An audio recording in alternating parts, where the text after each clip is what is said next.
is that the organizers repeatedly stress that this is not a race. And nakikita natin doon sa video na pinakita kanina, ang tutuli nun eh. So my next question is, ilan ho yung apprehensions na ginawa ng LTO at ng PNP?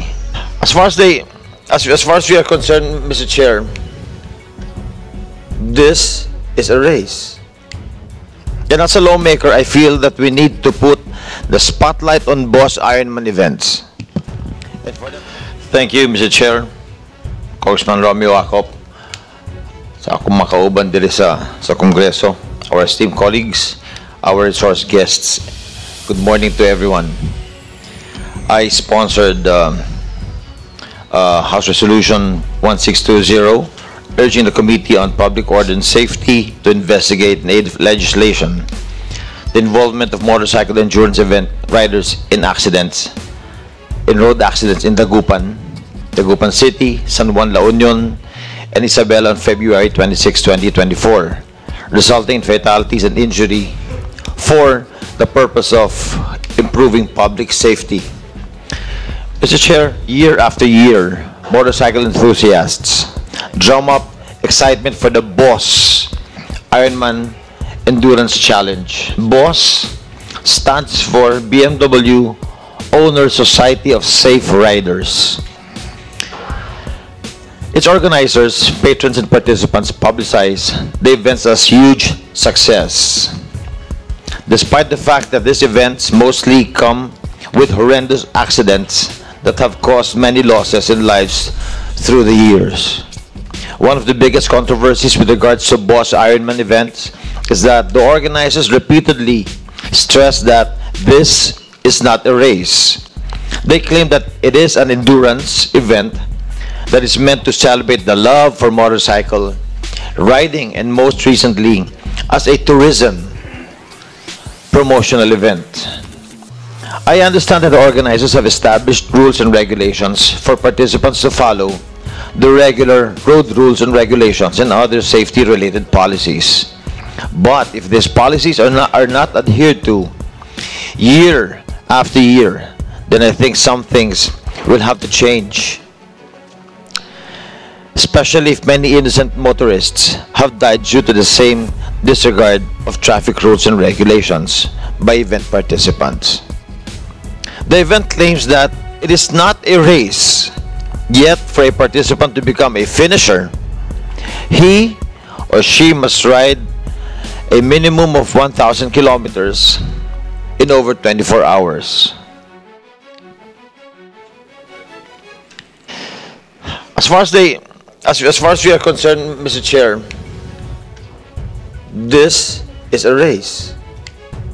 And as a lawmaker, I feel that we need to put the spotlight on BOSS Ironman events, and for that matter, all other endurance events that have resulted in similar road accidents and fatalities. We need to put a stop on the loss of innocent lives due to popular events which have provided environments for reckless road behaviors. Let us put things in a proper perspective. When there's a race, we close off the roads to regular traffic. For example, kahit nga lang yung marathon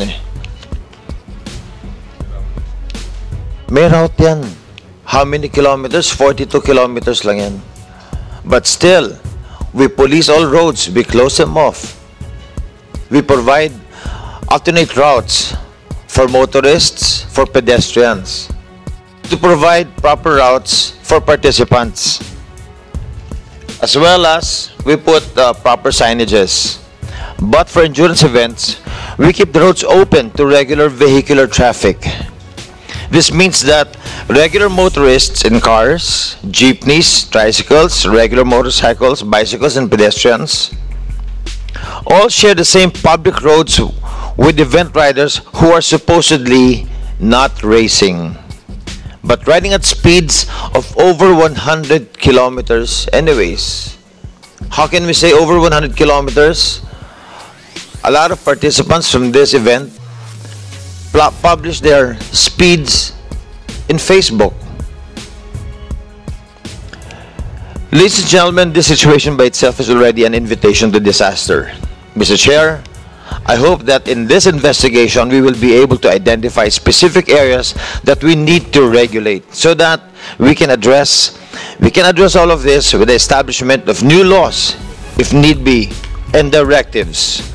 I think we can all agree that no one should suffer a nonsensical injury and much more, die a nonsensical death. And maybe it is time for us to call an event that behaves like a race, legally a race, so that the proper safety measures can be put in place to safeguard both participants and regular Filipinos who are just trying to go about the regular days. Thank you very much, Mr. Chair.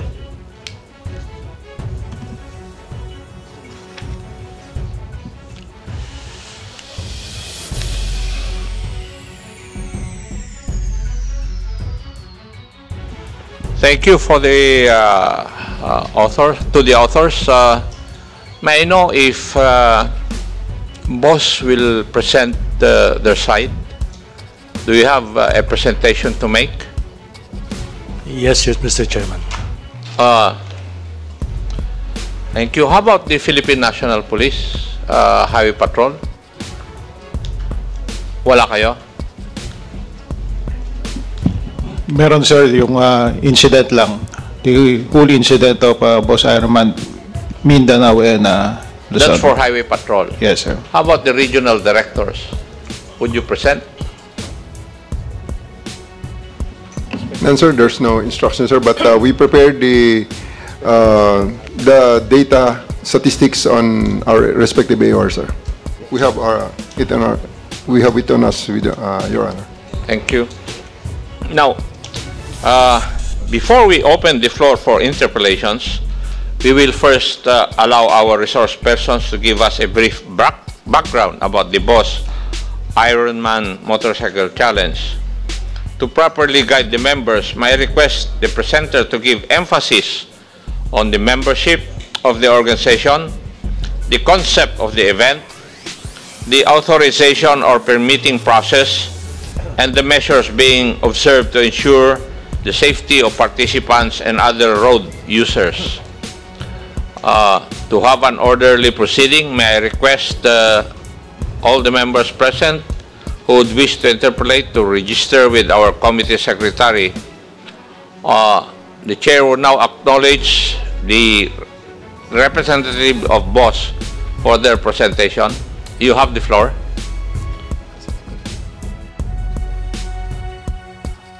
Good morning. I'm Joseph Tan, the current president of BOSS.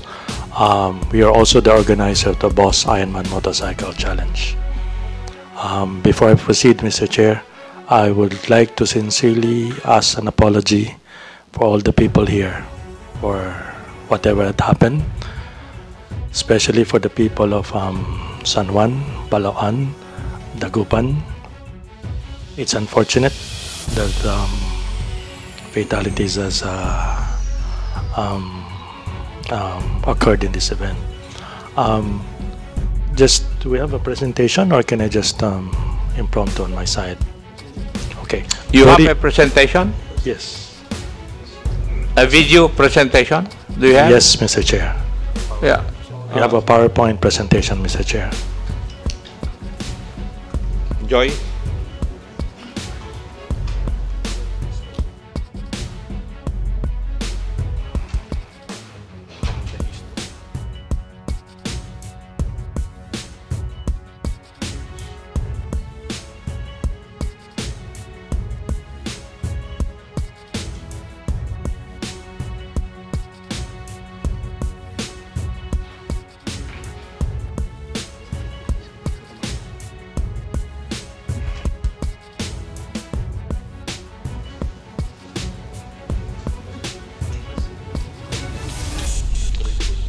It's now ready.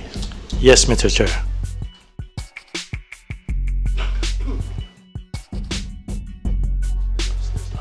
That is our logo, Mr. Chair.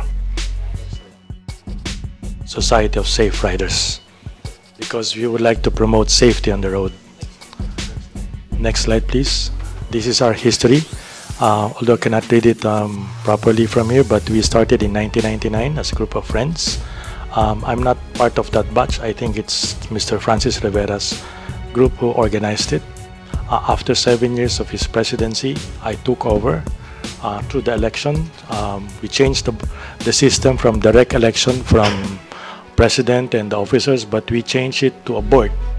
We have a 3-member, and we have a total of 7. We have a 3 and 4 alternating every year, so that the continuity of leadership will be there. The club started as simple as love for motorcycles and so on and so forth. Sometime in 2006, when Mr. Francis Rivera was still the president of the club, he organized this Boss Ironman, or the Ironman, you know. We started as friends because as part of the group, we wanted to go to Patapat, you know, promote Northern Luzon. Because at that time, nung panahon po, sorry if I can speak in vernacular language or Taglish, no, so I can freely express myself. Bihira pa yung nakakapunta sa norte. Patapat Bridge, the Callao Caves, and so on and so forth, no? Yun ang objective namin. Parang mahirap eh. So, just to encourage at kakayanin, they conceptualize. So we conceptualized this 1,200 kilometers in 24 hours. The first event, it just came like a ride. Only 2 people managed to finish it, you know. Ito po yung mga founding members ng club, no. Pagkatapos po nung sumunod na mga taon na po, gustong sumama ng ibang motorcycle group. Yung pangalawa, we allow them kasi may interchanging members from another group. As we continue, we ask other members try to join. Strictly, ang problema po kasi noon is maraming nag-group ride, medyo may na-aksidente, may mga nagpo-problema kasi nga walang preparasyon. So, kinonceptualize itong, my apology again, if some untoward incidents had happened, but it was conceptualized for camaraderie and safety. Dahil ayaw natin na lalakad kayo nang hindi kayo nakaprepara. Lasing ka the night before, diba? Hindi nakaayos yung motor mo. Ikaw naman, physically not fit. Kaya, meron concept nung pangatlong taon, in-implement natin yung group ride, minimum of 20. And at that time, we don't allow single rider, body system, no? So as year goes on, people join. Buhay itong organisasyon eh. So hindi po tayo huminto doon. We try to improve. Kasi nga, from having a group activity, nagkaroon tayo nung panahon ni Sir Raymond Gabriel. Boss, mas maganda siguro kung gagawin natin yung mga checkpoint stops. Merong festivities, no? So from taking pictures of the north, kung saan ka nagpunta, nagkaroon po ito ng mga festivities. So kung ano yung produkto ng isang town, kung ano yung gusto nilang i-promote, doon nila makikita. Para po yung mga participants, hihinto, pipicture, kakain. At the same time, it encourage business, no? Dahil yung mga maliliit na mga tao nagtitinda ng balot o ng kanyang produktong tupig, merong bibili. Aside sa gasolina, no? Can you imagine the certain number in one night? Ilan yung magpapagasolina? Marami rin pong hihinto at matutulog. So yung ekonomiya ng lugar, kahit papano, nakakatulong po yung Boss Ironman. As we go on, medyo lumalaki po yung grupo. No? Although I'm not part of those members or the board of people running it, but the board who runs the organization at that time keep on improving. Hindi naman natin sinabi na ginawa nating walang pagbabago. Gumagawa po ang board ng boss taon-taon kung paano maiwasan yung mga aksidente. Actually, medyo kung fatalities ang pinag-uusapan, masakit sa amin, no? Para sa akin na nagkaroon tayo ng fatality na 2. I would say 2 kasi yung pangatlo is tapos na po yung event eh.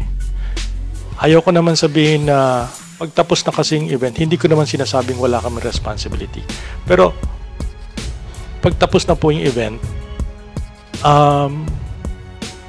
tapos parang concert or anything, if somebody dies from the concert, after the concert, I mean, what do we have to do with that? You know? But in spite of that, we try to assist and work out. No? Immediately when I heard about the accident, the organizers decided to stop in respect dun sa buhay na nawala. Ang problema lang natin, Mr. Chair, umalis na lahat eh. Pag pinahinto mo dun sa mga checkpoints, we try to checkpoints, pero tuloy-tuloy na po eh. Again, our apology for that. Wala sa akin, personally, walang kapalit ang buhay.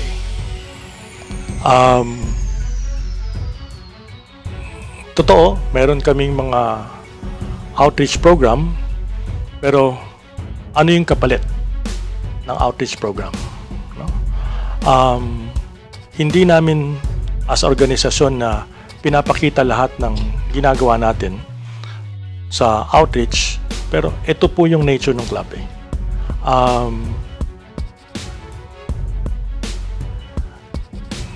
Pag nagmumotor kasi kami, hindi naman po kami pumupunta lang doon sa mga malalaking syudad eh. Kadalasan doon po sa mga liblib na lugar na hindi gaanong napupuntahan. So doon po kami nakikihalubilo, doon po kami natutulog ilang araw o tumakit sa mga falls. Sila yung mga tumutulong sa amin pagka nandun kami sa lugar nila. So in return, kami naman po nagdadala ng either gamot or papatayo ng konting patubig or CR or kung ano man ang pwede naming magawa para sa community binibisita namin. Etong sa Boss Ironman, ang lahat po ng proceeds namin minus ng mga expenses, we make it a point na doon po sa ruta ng Boss Ironman lang mapupunta. Kung meron sobra, dadalhin po natin sa ibang lugar. No? Basically, yun po yung aming gustong sabihin. Yung advocacy namin, ayaw ko namang ipagdiinan na advocacy natin is yung charity, pero makikita naman po ninyo yun sa gawa namin eh. Are you done, Mr. Salamat Diaz? po. Opo. Yes, sir. Thank you. Maraming salamat sa mga resource persons natin. Itong simpleng katanungan ko lang ay in aid of legislation, no? Unahin ko na ho yung boss. Yung pong organization ninyo na boss, BMW Owners Society of Safe Riders, is this a club? An association? Ano ho ito? It's a club. It is a club. Is it registered under the Securities and Exchange Commission? Yes, Your Honor. Okay. So, during the time na nagkaroon kayo ng Boss Ironman Motorcycle Challenge, how many participants did you have? 1,800 in Luzon, about 700 in Mindanao. So, total, mga ilan? That's about 2,500. 2,500. And you were charging how much? May nag-charge ba kayo ng joining fee or registration fee? There is a registration fee of 5,000 pesos. Times 5,000 pesos. So that's 12.5 million pesos. Yes, Your Honor. Okay, 12.5. Did you issue a receipt? Yes, Your Honor. Can you show this committee the receipts that you issued, please? Under what corporation did you issue the receipt? Your Honor, if I may answer, if I may be Yes, allowed to please. answer. Salamat po. Ang We are a non-stock, non-profit corporation, and we are also a BIR registered entity, Your Honor. Okay. Opo. So, ang Ironman event po is an activity of the club na kami po ay nagpo-provide ng kaukulang recognition doon sa mga natatanggap po namin na Okay. So nagbayad yung ng registration fee, nag-issue kayo na receipt? Your Honor, yung resibo po namin ay yung po kasing registration ng participants it's not a considered sale po sa It doesn't matter. Nagbayad eh. Nagbigay ng 5,000 eh. Sa So, online did you issue a legal receipt? Yes or no? Yes or no? What receipt did you issue as proof of payment? meron pong proof of payment yan doon sa online payment po. What receipt did you issue as proof of payment? Ganun lang kasimple. Can you please give a copy this committee of that issue, that receipt that you issued? To clarify, Your Honor, I don't think that BOSS itself issued the receipt.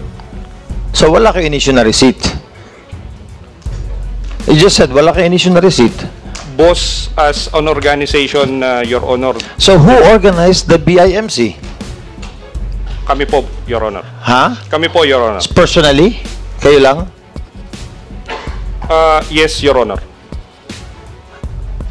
Club lang, yung boss lang po ang organizer ng BIMC.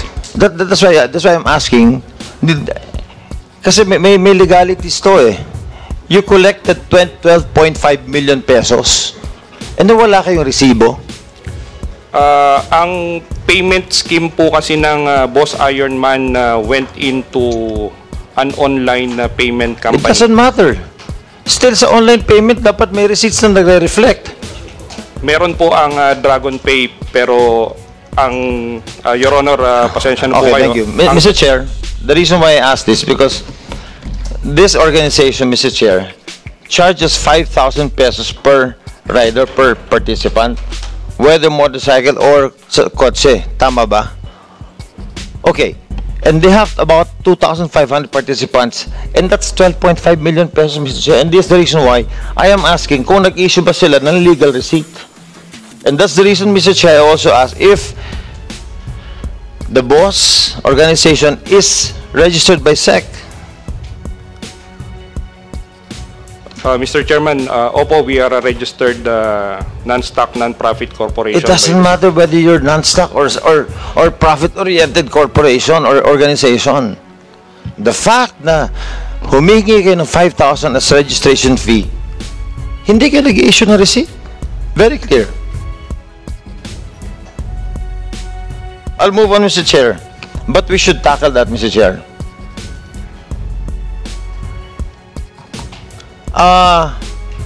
The Honorable Gutierrez and Busita wanted a copy of letters you sent to LGUs for coordination. Ilang LGUs po yung sinulatan ninyo for coordination doon sa ruta na dadaanan nitong last BIMC ninyo? Is this a Luzon loop? Yes, Your Honor. Yes. How many LGUs ang dinaanan ng Luzon loop?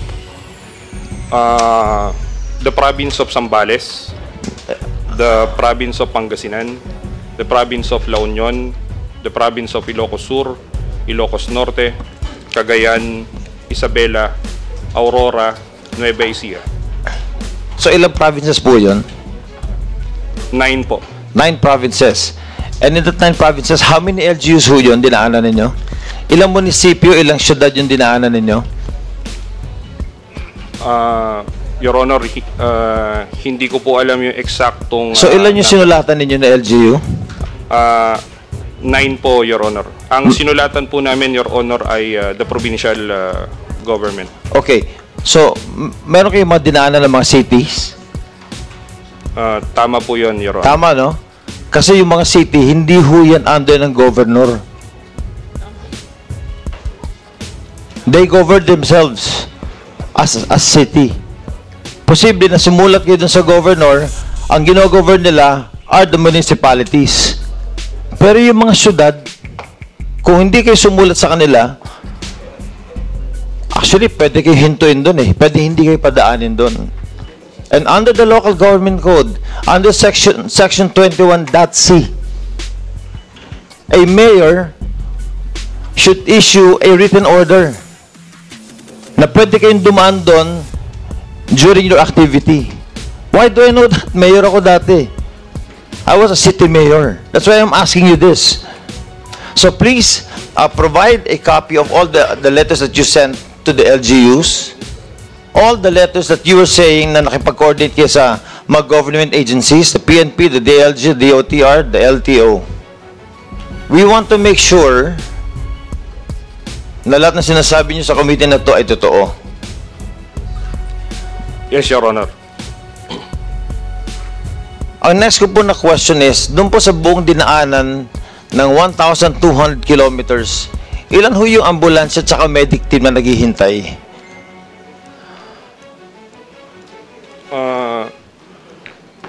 Your Honor, O dumating lang ho ba yung ambulansya at saka medic team dun, nung na-aksidente na sila? Mr. Chairman, Your Honor, ang deployment po ng Bureau of Fire Protection ay halos lahat po ng bayan na dinaanan. Protection po ang local risk reduction management office po. Can I have a copy of that plan? Your Kasi Honor, kung ginawa ng Bureau of Fire yan, meron silang coordination plan with you. So, if it is true, if it is indeed true, we would like to have a copy of that. Your Honor, kami po sa BOSS as organizer ng BOSS Ironman Motorcycle Challenge, at the moment we are not in a copy of the deployment plan ng Bureau of Fire Protection. As organizers na natapos na, pwede ho kayong humingi niyan. Pwede ho kayong Yes. humingi niyan. So Yes, please Your Honor. provide us a copy of that. Opo, Your Okay. Honor.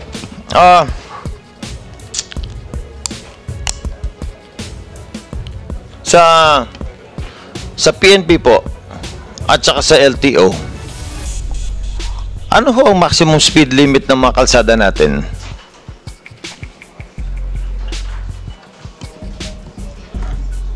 Expressways, national highways, local roads, streets. Ano-ano ho yung speed limit natin? May LTO? recognize, Your Honor. Yes. The speed limit Yes. for a true road is 100 kilometers per hour, Your Honor. For For a true road. what is a true road? It's without any intersection, and there are no constrictions. Are you Your Honor. talking about expressways? Yes, Your Honor. Okay, expressways. But for the areas where, like, school sites and other areas, then For national highways? Yes. even if it's a national highway, Okay. it should not be more than 30 kilometers per hour. Yes. However, these restrictions, Your Honor, is now under the local government code to Yes. prescribe the speed that will prevail on the road within their jurisdiction. Your Honor. The reason I ask you this is because out of the 9 provinces na inikutan ng BIMC, there are over, I would assume, more than 50 LGUs all throughout that route. At lahat ng dinaanan nila ng highway na yan, in Philippine setting, most of the schools nandun sa highway natin. And as you approach a school, the speed slows down to at least 20 kilometers per hour. May signage yan sa highway. And nakikita natin doon sa video na pinakita kanina, ang tutuli nun eh. That's why my next question is, ilan ho yung apprehensions na ginawa ng LTO at ng PNP? All throughout that race. Ilan ho ang mga huli ninyo? HPG, sa police at saka sa LTO. Nang huli ho ba kayo? Because even if it is a race or endurance event, it doesn't exempt them from violations. For LTO, Your Honor, there were no apprehensions. There were no apprehensions. Sa PNP po, ilan? Ilan ang nahuli ninyo na overspeeding? Sir, in Region 2, I have only data on the incidents. Doon sa aksidente na? Yes, sir. Sa overspeeding? I do not have data, Your Honor. Wala. Kasi walang data di wala. Paano nyo nalalaman na overspeeding ang isang sasakyan? Ano ang ginagamit nyo pang measure, pang sukat? Mata-mata lang ba to? Or turo-turo lang to? Mabilis, oh. Or what equipment do we use? LTO and PNP. This is very important because this is part of legislation. Kasi sa amin, when I was mayor, I was using a radar. And even if I was using a radar, sa mga traffic namin, kine-question kami. That is why I want to bring this up in this committee. This is a perfect committee to answer that and to make laws for this. Ano ho yung measurement natin ng pagsukat dun sa speed limit? Sa pagkuha ng bilis ng sasakyan. Can LTO answer this, please? Your Honor, it should be the speed gun. Speed gun. Yes, Under Your the law, is the speed gun acceptable? Or is there any law in the Philippines that allows us to use a speed gun? None, Your Honor. How about the DOTR? Would you know? None, Your Honor. Sa PNP? None, Your Honor. None. So, gumagawa tayo ng mga, meron tayong speed limit sa kalsada, pero hindi natin alam kung nagva-violate sila. Kahit tayo mismo na nagmamaneho, alam natin, nakikita natin may speed limit, may signage. It doesn't matter kung sumusobra tayo. Because we can always question that in court pag hinuli tayo ng overspeeding. So with that, Mr. Chair, I would like to propose, Mr. Chair, that we come up with a bill and let's fight for it, that an equipment or a measuring equipment should be allowed to be used for measuring overspeeding vehicles, Mr. Chair. Is that a motion, Your Honor? I'd like to move that into a motion, Mr. Chair. Is there any objection to the motion of the Honorable Mr. Chair, just a yes. clarification. Kasi kung bill to out of our inquiry, so yung ano ba, yung committee ba ang gagawa o sino mag-author? Pwedeng committee. Si Richard. Yes, ma'am. Pwedeng committee. Pwedeng committee. So, there's no objection to the motion of the Honorable Gomez? If there's no objection, the motion is carried. COMSEC, please take note and prepare a draft in compliance to the motion of the Honorable Gomez, sorry. Thank you, Mr. Chair. And lastly, Mr. Chair, I'm glad to hear that boss is suspending the BIMC temporarily.